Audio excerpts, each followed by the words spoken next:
Welcome to Around the Weird. Here's your host, the museum curator of the strange and unusual, Mr. Nothing. Thank you, mysterious voice, and welcome back to Around the Weird, a booktube channel where I talk about all the unusual and out of the ordinary literature that I've found in my travels. Today it is Poetry Thursday, a wonderful day to talk about all the poetry that exists in the world, and highlighting just one selection that I have found. And today I have a doozy for you, a very interesting poem, one of the best that I've read in some time, and I feel like that's a common theme that's showing up in this period of Pride, these LGBT poems that I've been reading through the month of May into June and well into July as well, where I'm just highlighting the LGBT poets and whatnot. And I found that many of their poems are top notch.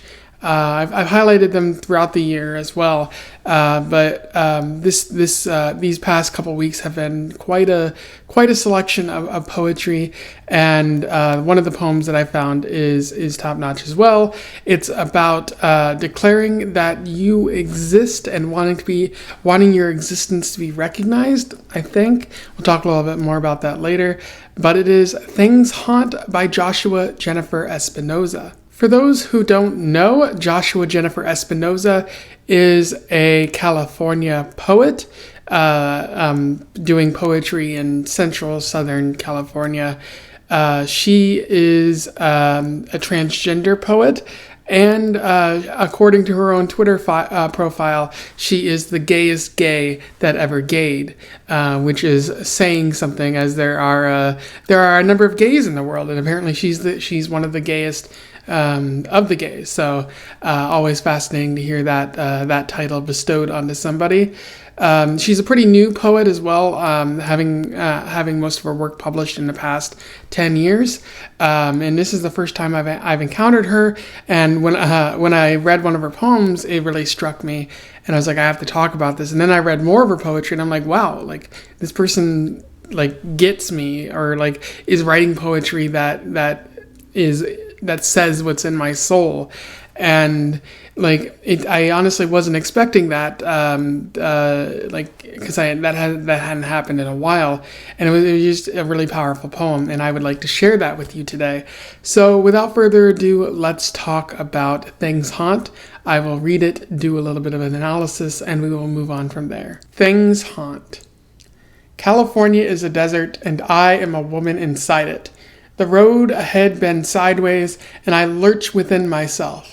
I'm full of ugly feelings, awful thoughts, bad dreams of doom, and so much love left unspoken. Is Mercury in retrograde, someone asks? Someone answers, no, it's something else like that, though. Something else like that. That should be my name. When you ask me, am I really a woman, a human being, a coherent identity, I'll say no, I'm something else like that, though. A true citizen of planet Earth closes their eyes and says what they are before the mirror. A good person gives and asks for nothing in return. I give and I ask for only one thing. Hear me. Hear me. Hear me. Hear me. Hear me. Hear me. Bear the weight of my voice and don't forget, things haunt. Things exist long after they are killed. In terms of analysis, as you can see, this seems like a real doozy of a poem. Trying to figure out the narrative of the poem is a bit of a challenge, as it seems like this woman, in the first line it says, California is a desert, and I am a woman inside it. She might be somewhere in the desert, meditating on what's going on in her life. And reflecting on all the things that she's feeling, and who she is and her own identity, and reflecting on the world and how you exist within it and how you should want to give good things back. Ultimately saying though, hear me, recognize my existence, and remember that if the world decides to kill me, I shall still persist long afterwards, which is a really powerful idea. She's not the first person to have said this, but it's still struck me as a great line, as a great thing to say. even though I've kind of heard it before.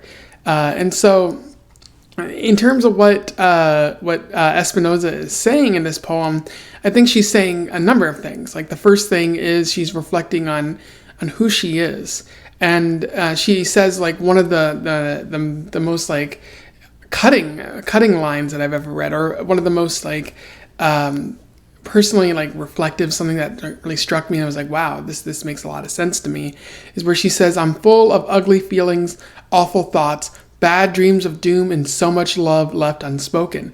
And the first time I read that, I cried, because like I know what that's like, to be filled with ugly feelings, like awful thoughts and bad dreams of doom, especially in a world that seems so close to doom, and so much love left unspoken.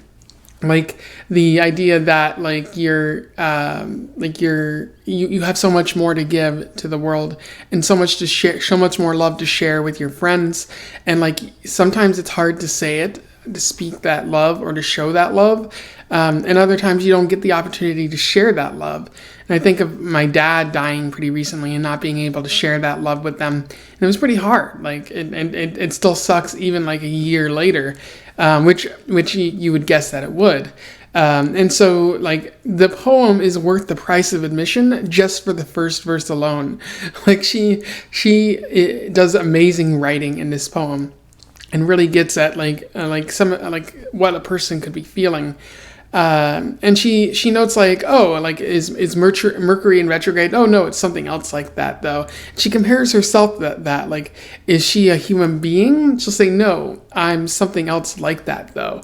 And she does talk about like being like existing and wanting people to recognize her. And I do have to wonder if that's related to her transgender identity.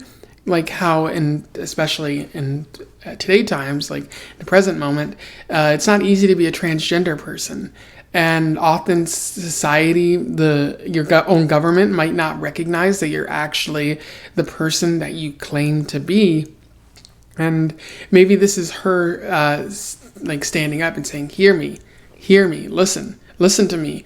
Acknowledge me as a person, recognize my existence, bear the weight of my voice, and don't forget things haunt. And I feel like that's very powerful. I think that's what she's trying to get at, but it could be a number of other things that she's trying to get at here. It might not just be related to her identity. It could be she's a human being, like hear me as another human being, listen to me. I have things to say that are valid, or just as valid as you. Either way, it's very interesting, and that desire to want to be heard, like her repeating "hear me" like 7 different times, that really stood out to me too, because like you're gonna want to repeat that if you're not being listened to. Like everyone wants to be heard in some way, or to be acknowledged in some way. Even if they don't want widespread attention, they still want somebody to notice that they're on this plane of existence. And that's what I want. Maybe that's why I'm releasing, or why I'm making YouTube videos. Like I want someone to hear me and feel the emotions that I feel, or recognize my perspective in life. Perhaps that's what Espinoza wants by writing poetry. I think that's very valid reason to write in general. And then the last part of the poem that really stands out to me is the ending, where she says, "Things haunt. Things exist long after they are killed."